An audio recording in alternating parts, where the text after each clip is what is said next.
Bakit hindi pinahintulutan ng Diyos ang mga nilalang na ito sa arko ni Noah?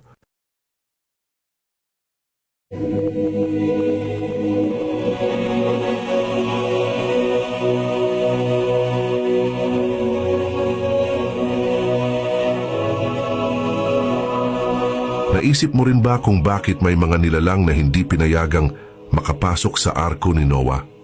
Ito ay isang misteryo na hindi gaanong alam ng marami at ngayon ay bibigyan natin ng kasagutan ang tanong na ito. Sa bidyong ito, ating sisiyasatin ang Biblia, suriin ang mga alamat at kwento, at tuklasin ang mga pananaw ng mga teologo tungkol sa nakagugulat na pagbubukod na ito. Kaya naman huwag palampasin ang pagkakataong ito na maunawaan ang banal na kasulatan at ang mga hiwaga nito. Isa itong mind-blowing topic na hinanda ko para sa iyo, na tiyak kong kapupulutan mo ng napakaraming aral.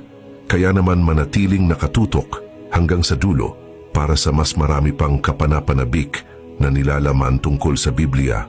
At kung handa ka na, simulan na natin. Nagsisimula ang kwento ng baha nang mapansin ng Diyos ang tumitinding kasamaan ng sangkatauhan. Dahil dito, nagpasya siyang linisin ang mundo sa pamamagitan ng isang malawakang baha. Pinili ng Diyos si Noah, isang matuwid at walang dungis na tao sa kanyang panahon, upang tuparin ang mahalagang misyon, ang gumawa ng arko na magsisilbing kanlungan niya, ng kanyang pamilya at ng mga pares ng bawat uri ng hayop. Ang paggawa ng arko ay isang napakalaking tungkulin na iniutos ng Diyos upang iligtas ang kaniyang nilikha. Kaya naman si Noah, bilang masunurin sa salita ng Diyos, ay sumunod ng mabuti sa lahat ng tagubilin. Sa aklat ng Genesis, 6 na kabanata mula sa 14 na berso. Kaya gumawa ka ng isang malaking barko na yari sa kahoy na sipres. Lagyan mo ito ng mga silid at pahiran mo ng alkitran ang loob at labas nito. Ang barkong gagawin mo ay 135 metro ang haba, 22 metro ang luwang, at 13.5 metro ang taas. Bubungan mo ito at lagyan ng 0.5 metrong pagitan mula sa bubong hanggang sa tagiliran. Gawin mong 3 palapag ang barko at lagyan mo ng pintuan sa tagiliran.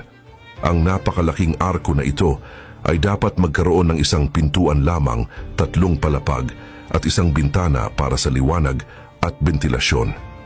Ang pagpapanatili ng mga species ay isang mahalagang bahagi ng plano ng Diyos.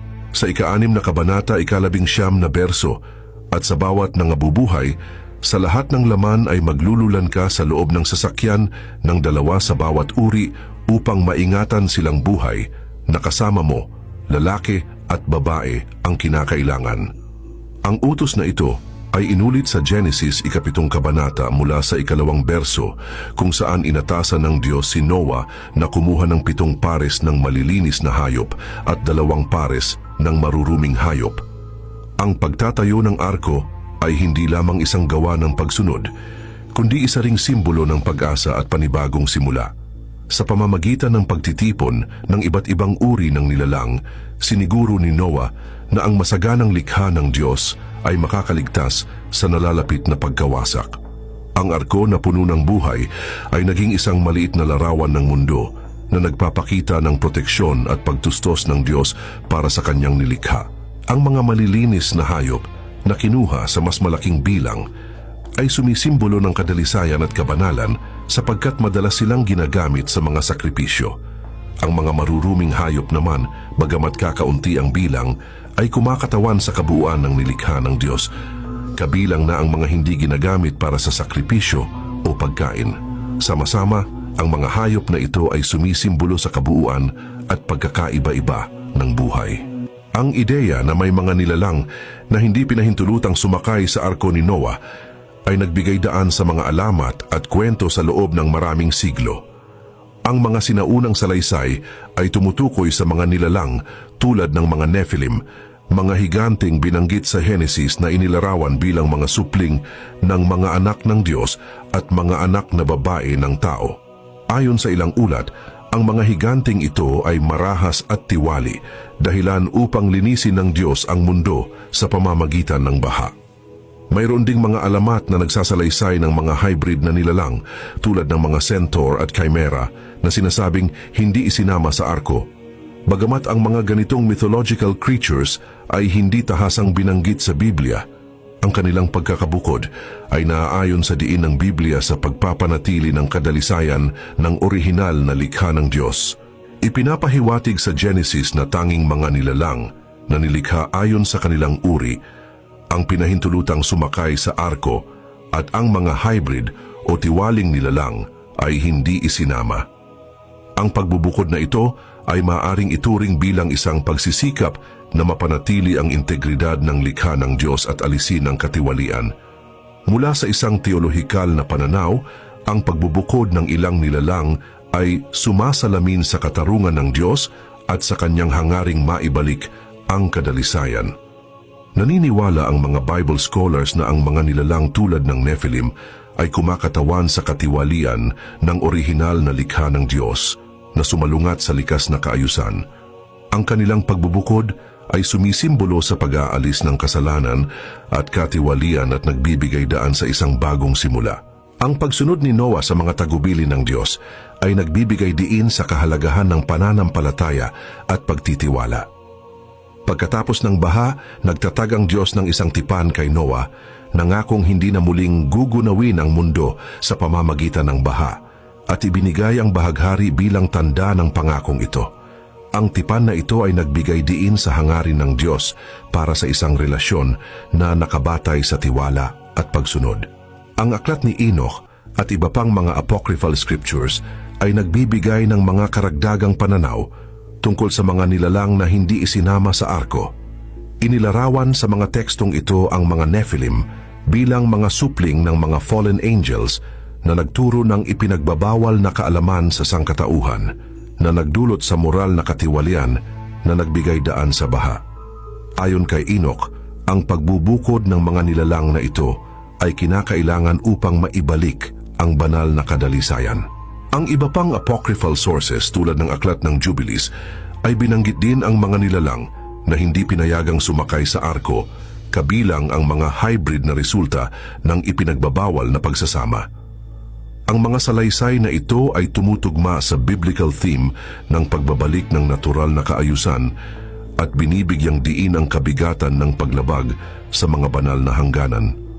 Ang pagbubukod ng ilang nilalang mula sa arko ni Noah ay sumisimbolo sa pag-aalis ng karumihan at katiwalian. Ito ay nagsisilbing paalala ng mga kahihinatnan ng kasalanan at ang kahalagahan ng pagsunod sa Diyos. Ang kwento ng baha ay nagpapakita ng katarungan at awa ng Diyos na nagbibigay ng pagkakataon sa sangkatauhan para sa panibagong simula. Sa pagninilay-nilay sa kwentong ito, tayo ay naaalala sa pangangailangan na mapanatili ang moral at espiritual na integridad sa isang mundong madalas lumihis mula sa mga banal na prinsipyo. Ang kwento ni Noah at ng arko ay higit pa sa isang makasaysayang salaysay.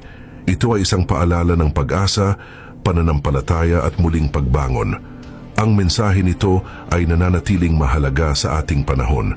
Ang kahalagahan ng pagsunod sa kalooban ng Diyos, ang pagpapanatili ng moralidad sa gitna ng kaguluhan, at ang pananampalatayang nagbubunga ng bagong simula. Sa ating pang-araw-araw na buhay, maaari nating makita ang sarili nating baha sa anyo ng mga pagsubok, pagkukulang at pagkakamali. Subalit tulad ni Noah, tinatawagan tayo ng Diyos na magtiwala sa Kanya, sumunod sa Kanyang mga tagubilin at maghanda para sa muling pagbangon. Ang arko ay sumisimbolo ng kanlungan ng Diyos, isang lugar kung saan tayo makakatagpo ng kaligtasan at kapayapaan kung tayo'y magtitiwala sa Kanya. Ang pagbubukod sa ilang nilalang mula sa arko ay nagpapakita rin ng responsibilidad nating panatilihin ang kadalisayan at integridad ng ating buhay. Ito ay hamon para sa atin na layuan ang anumang bagay na nagpapasama sa ating moralidad o sa ating relasyon sa Diyos. Sa huli, tandaan natin, ang Diyos ay laging nagbibigay ng pagkakataon para magsimula muli. Anuman ang ating nagawa o naging pagkukulang, lagi siyang may planong magbigay ng panibagong buhay. Basta't handa tayong magtiwala at sumunod sa Kanya.